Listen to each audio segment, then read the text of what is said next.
Hi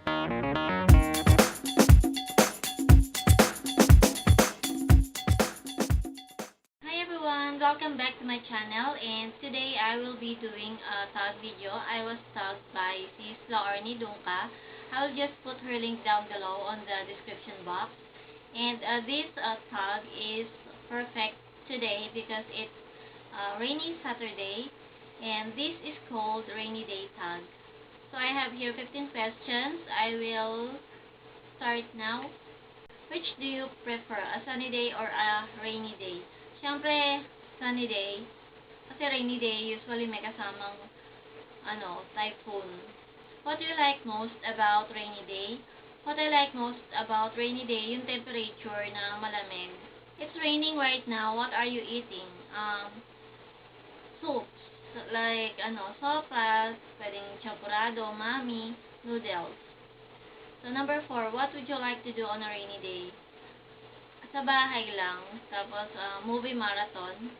Number 5, it's raining right now. You are currently listening to what song? Any love song will do.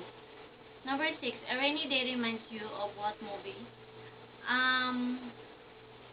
Dear John and The Notebook.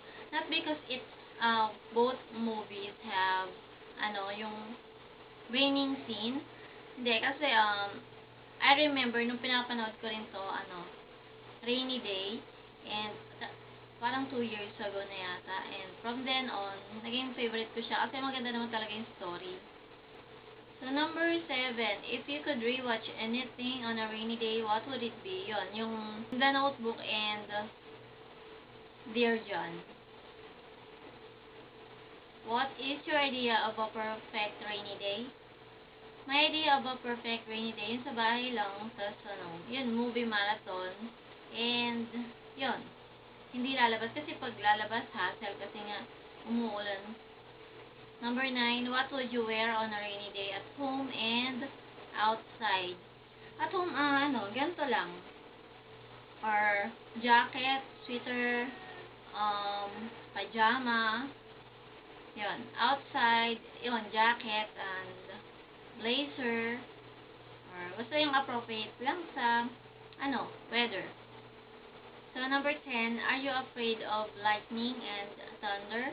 Yes. Number 11, what childhood memory do you remember would want to remember on a rainy day? Yung naglalaro sa ulan. Naliligo sa ulan. Number 12, have you ever gotten outside and played under the rain? Oh, yun nga, nung bata ako. Number 13, what do you hate most about a rainy day? Yung tendency lang na pwedeng magkasakit kasi nga yung panahon, pwedeng flu or sipon, and ayoko kasi kapag lalabas, hassle pa, kailangan mo pang magdala ng payong, and syempre maputik, basa yung kalsada. Have you ever had an embarrassing experience on a rainy day? If yes, elaborate. Wala naman. So, number 15, who would you spend a rainy day with and why? My family. Yun. Siyempre, masasarap yung rainy day. Nasa loob ka lang ng bahay kasama yung family mo. So, yun. That's it for this video. I hope you like it.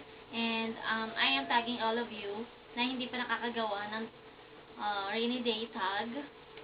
So, I will just put all the questions on the description box.